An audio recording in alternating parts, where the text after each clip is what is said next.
गुरु के दायरे में इन मास्टर्स शेल्टरिंग रेस।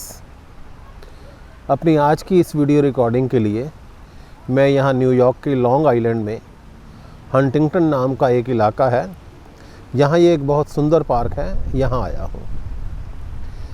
मैं काफ़ी समय बाद आपसे मिल रहा हूँ, शायद 7 या 8 महीने के बाद। असल में मेरी तबीयत बहुत ख़राब हो गई थी, मुझे 2 बार कोरोना हो गया। पहली बार जो कोरोना हुआ उसमें मैं काफ़ी सीरियस था। एक बार तो मेरी सांस पूरी तरह से रुक गई थी, परंतु शायद महाराज जी अभी मुझे लेकर जाना नहीं चाहते थे, इसलिए मैं बच गया। वैसे भी मेरी बाईपास सर्जरी हुई है, तो मैं मेडिकली फिज़िकली फ़िट नहीं हूँ। मैं ये सोच रहा था कि मैं अपनी इस वीडियो बुक को पूरा भी कर पाऊँगा या नहीं, पर महाराज जी ने दया की है और मैं फिर दोबारा से इस वीडियो रिकॉर्डिंग को शुरू कर पा रहा हूँ। महाराज जी चाहेंगे तो मैं अपनी इस वीडियो बुक को पूरा भी कर लूँगा। अभी आजकल मैं आप लोगों के साथ मेरे सदगुरु संत दर्शन सिंह जी महाराज के साथ एक्सपीरियंसेस हैं वो शेयर कर रहा हूँ। आज की इस वीडियो रिकॉर्डिंग के लिए मुझे थोड़ा शब्दों का चयन करने में मुश्किल हुआ।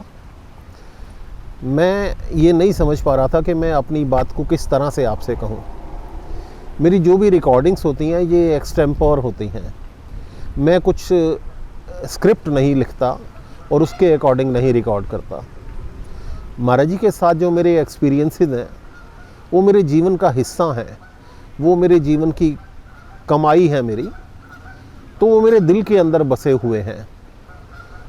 उनको बताने के लिए मुझे किसी स्क्रिप्ट की ज़रूरत नहीं होती, वो मेरे दिल से अपने आप निकलते हैं। तो आज की जो मैं रिकॉर्डिंग करना चाह रहा हूँ इसके लिए मुझे थोड़ा शब्दों का चयन करने में मुश्किल हो रही है।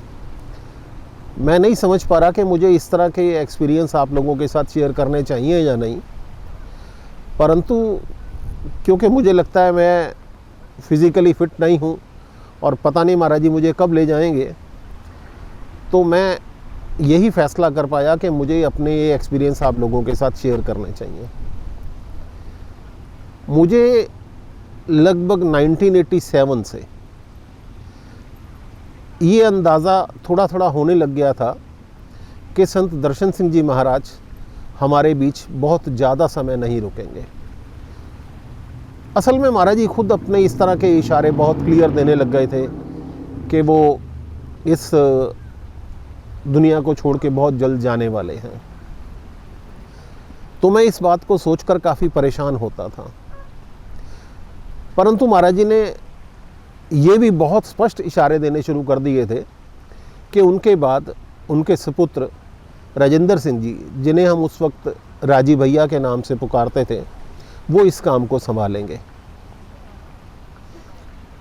मैं जब भी ये सोचता था कि महाराज जी हमारे बीच बहुत ज़्यादा समय नहीं रुकेंगे, तो मुझे अपने आप को कंट्रोल कर पाना काफ़ी मुश्किल होता था। मैं इस बात से काफ़ी परेशान होता था। एक दिन अमेरिका से एक आए हुए सत्संगी के साथ महाराज जी अपनी कोठी में जो अंदर वाला हॉल है वहाँ कुछ बातचीत कर रहे थे। तो महाराज जी ने उस सत्संगी से ये कहा कि संत कृपाल सिंह जी महाराज के सेंटेनरी फंक्शन के लिए 94 के लिए मेरे बहुत बिग प्लान्स हैं। तो मुझे ये लगा कि महाराज जी कम से कम 94 तक तो हैं, क्योंकि महाराज जी के ये प्लान्स हैं। पर मुझे ये बाद में समझ आया कि वो प्लान्स तो थे महाराज जी के, संत दर्शन सिंह जी महाराज के वो प्लान्स तो थे, लेकिन उन प्लान्स को पूरा करने के लिए, इम्प्लीमेंट करने के लिए संत राजेंद्र सिंह जी महाराज ने आना था। पर जब मैंने ये सुना कि महाराज जी के बिग प्लान्स हैं 94 के लिए, तो मुझे ये थोड़ा सा तसल्ली हो गई, मुझे ये आश्वासन मिल गया कि कम से कम 94 तक महाराज जी जाएंगे नहीं। ये शायद महाराज जी ने जानबूझ के मेरी ऐसी हालत की ताकि मैं इस बात का ज़्यादा अंदाज़ा ना लगा पाऊँ। एक बार जब राजी भैया दिल्ली आए हुए थे तो संत दर्शन सिंह जी महाराज ने उन्हें अपने साथ स्टेज पर बैठाया सत्संग में। सारी संगत सामने बैठी थी।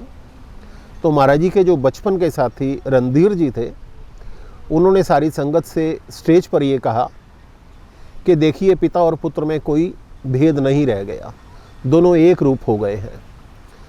तो ये महाराज जी की तरफ से एक तरह से स्पष्ट संदेश था कि मेरे बाद संत राजेंद्र सिंह जी महाराज वो काम करेंगे।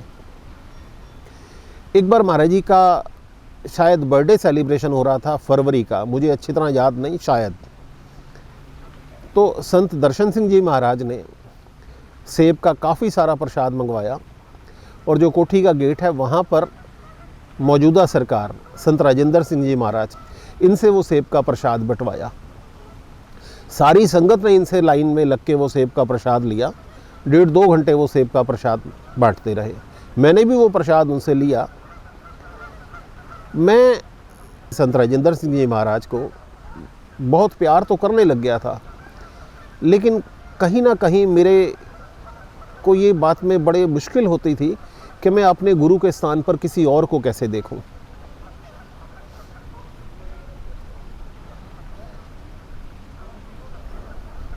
मैंने आप लोगों के साथ अपने बहुत से एक्सपीरियंसेस शेयर किए हैं।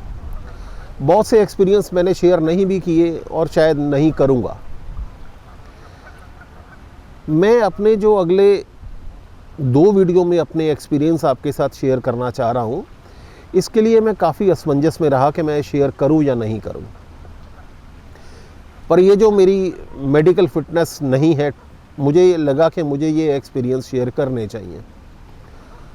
तो मैं अपनी अगली 2 वीडियो में आप लोगों के साथ अपने वो एक्सपीरियंस शेयर करूंगा जो मैंने अपने परिवार के अतिरिक्त किसी और के साथ कभी शेयर नहीं किए। ये मेरे जीवन की पूंजी है और मुझे नहीं पता कि मुझे ये एक्सपीरियंस शेयर करने चाहिए या नहीं, लेकिन पता नहीं क्यों मैं एक्सपीरियंस आप लोगों के साथ शेयर करूंगा। इसमें जो एक दिक्कत आ सकती है वो ये है कि मैं क्योंकि कुछ स्क्रिप्टेड नहीं बोलता, मैं जो मेरे मन में उस वक्त होता है वही सामने कहता हूँ, तो इन एक्सपीरियंसेस को शेयर करने में मुझे थोड़ा दिक्कत होगी। इसमें सबसे बड़ी दिक्कत ये होगी कि मैं जब महाराज जी को याद करता हूँ, अपने गुरु संत दर्शन सिंह जी महाराज को जब मैं याद करता हूँ और उनकी दया के किस्से में कहीं कुछ बोलने लगता हूँ, तो मैं बहुत इमोशनल हो जाता हूँ। मुझसे जो उनकी याद में मेरे आंखें भर आती हैं और मेरे से फिर बोलना मुश्किल हो जाता है। तो ऐसा हो सकता है कि मैं अपनी अगली 2 वीडियो में थोड़ा आप लोगों के साथ उस तरह से एक्सपीरियंस शेयर ना कर पाऊँ और मेरे जो वर्ड्स हैं हो सकता है वो भी उचित ना हो, लेकिन मैं अपने जो एक्सपीरियंस है वो अपनी अगली 2 वीडियो में आपके साथ शेयर करूँगा। तो मिलते हैं अगली वीडियो में। धन्यवाद।